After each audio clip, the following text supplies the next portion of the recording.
ሰላም ውድ አምሮ ቤተሰቦቻችን እንደምን አላችሁ? እንደተለመደው በሀገራችን በዓለም አቀፍ የተፈጠሩ አዳዲስ ክስተቶችን ወደ እናንተ የምናቀርብበት የዜና ሰዓታችን ነው። በዛሬው የዜና ሰዓታችን ኢራንና አሜሪካ በከፍተኛ ሁኔታ መፋጣጣቸውን፣ የሩሲያና የዩክሬን ግጭት ተባብሶ መቀጠሉና እንዲሁም ዓለም አቀፍ የነዳጅ ዋጋ ንረትን በተያያዘ እንዲሁም ሌላ ኩነቶችን ወደ እናንተ አጠናክረን ይዘን ቀርበናል። እስከ መጨረሻው ድረስ የናካውን ሰብስክራይብ፣ ላይክ እና ሼር ማድረግ አብራችሁን ቆዩ። ኢራን በአሁኑ ሰዓት የአሜሪካን የመከላከያ ምስራቅ ወታደራዊ ጣቢያ በከፍተኛ ሁኔታ እየደበደበች ነው።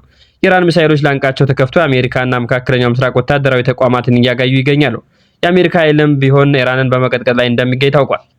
በኢራንና በአሜሪካ መካከል ያለው ይህ ግጭት የዓለምን የነዳጅ ገበያ እጅግ አግንቷል።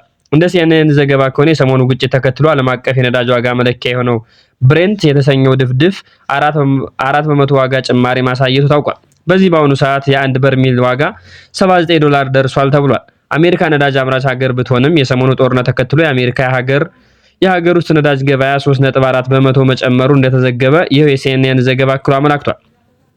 ትራምፕ የኢራንን ጉዳይ ለዩክሬን አሳልፎ ለመስጠት በሩሲያ በኩል ለማለፍ ያደረጉት ጥረትም አልተሳካም።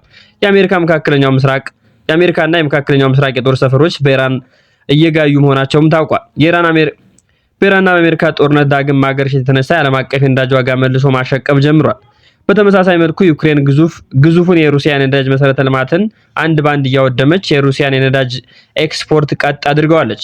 ፕሬዝዳንት ዶናልድ ትራምፕ እና ፕሬዝዳንት ፑቲን ጉድ ተሰርተዋል። ኢራን ትራምፕን፣ ዩክሬን ደግሞ ፑቲንን መደበቂያ ሰጥቷቸዋል።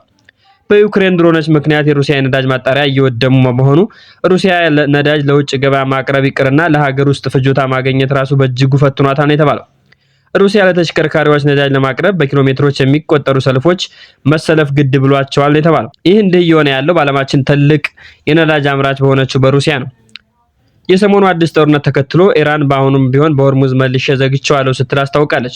የሆርሙዝ መዘጋት ከመፈጠሩ የነዳጅ ዋጋ ጭማሪ ጋር በተያያዘ አሜሪካና አጋሮቿ ኢኮኖሚ ከፍተኛ ጫና ውስጥ እየወደቁ እንደሚገኙ ታውቋል።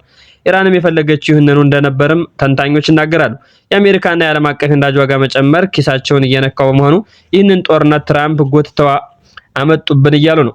በዚህም ትራምፕና ፓርቲዎች ሪፐብሊካን የህዝብ ተቀባይነት እያሽቆለቆለ ሲሆን ትራምፕ ከዚህ በኋላ ዳግም መመረጥ ስለማይችሉ የህዝብ ቅሬታ ብዙም ላያስጨንቃቸው ይችላል ተብሏል። ነገር ግን ከፕሬዝዳንት ባሻገር ፓርቲያቸው ሪፐብሊካን በመጪው ጥቅምትና ህዳር ወር የሚካሄደው ምክር ቤት ምርጫ ከዲሞክራሲ ብርቱ ፍክክር እንደሚጠብቃቸው ይታወቃል። ጦርነቱ በተፋፋመበት ወቅት ባለፈው መጋቢት ወር አንድ በርሜል ነዳጅ እስከ $115 አሸቅቦ የነበረበት ሁኔታ ቢኖርም አሁን ደግሞ ነገሮች በሳምንታት ሙሉ በዚህ መልኩ ከቀጠሉ የኢራን እስላማዊ አብዮታዊ ዘብ ቅዳሜ ዕለት ባወጣው መግለጫ ቀጣይ መግለጫው እስኪሰጥ ድረስ ወሳኝ የሆርሙዝ መተላለፊያ ተዘግቶ እንደሚቆይ አስታውቋል። በኢራን ውጥረቱ ምክንያት ነዳጅን ጨምሮ በሸቀጦች ዋጋ ላይ ተጨማሪ ወጪዎች ለማምጣት እየተገደዱ የአሜሪካ ህዝብ ትራምፕና ፓርቲውን ሪፐብሊካንን ገለል ይበሉልን እያሉ ይገኛሉ።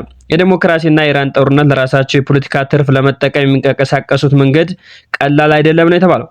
በተለይም ደግሞ ጦርነቱ አሜሪካውያን የቀን ተቀን ህይወት ላይ እያስፈረመ ያለው ተጽዕኖ ለዲሞክራሲ ሀገር ውስጥ ፖለቲካ እጅግ የተመቸ ስለመሆኑ አንዳንድ መረጃዎች ይወጣሉ። ትራምፕ የኢራን ጨዋታ ስለገባቸው የዓለምን የነዳጅ ዋጋ ንረት በሩሲያ ያለማረጋጋት በማሰብ ከዩክሬን ጦርነት ጋር በተያያዘ የተጣለውን ማዕቀብ እንዲላላ አድርገው ነበር። በዚህም ትራምፕ አካሄድ ፑቲን ቢያስደስትም ዩክሬንና አውሮፓን ግን ተቃውሞዎች አሰምተዋል። አሜሪካ ቴህራን ላይ አዲስ ዙር ጥቃት መክፈቷን ተያይዞ ኢራንም ተገቢውን ምላሽ ሰጣለው በማለቷ የመልስ ምቶቿን ቀጥላለች። አብዮታዊ ዘቡ አሜሪካን ጥቃት በፈጸመችበት ሰዓት ልዩነት በዮርዳኖስ በሚገኝ የአሜሪካ ጦር ሰፈር መምታቱን ገልጾ የተባበሩት አረብ ኤምሬት፣ ኳታር፣ ኩዌትና ባህራን በበኩላቸው ከኢራን የተተኮሰባቸው ሚሳኤሎችና ድሮኖች ምላሽ እየሰጡ መሆኑን አስታውቀዋል። የአሜሪካ ማዕከላዊ ህዝብ ባወጣው መግለጫ 140 ኢራን ወታደራዊ ኢላማዎች ላይ ከባድ እርምጃ መውሰዱን አስታውቆ የኢራን አብዮታዊ ዘብ ደግሞ ለዚህ ጥቃት በተሰጠው የመጀመሪያ ዙር ምላሽ በዮርዳኖስ በሚገኝ ፕረሳስ አየር ኃይል ጦር ሰፈር መምታቱን ገልጿል። ውድ አምሮ ቤተሰቦቻችን ዛሬ ያዝንላችሁ መረጃዎቻችን እነዚህ ይመስሉ ነበር። በቀጣይ አዲስ መረጃዎች ሲለቀቁ ቀድሞ ወደ እናንተ እንደርሷችሁ ይህን አካውንት ሰብስክራይብ፣ ላይክ እና ሼር ማድረግ አትርሱ።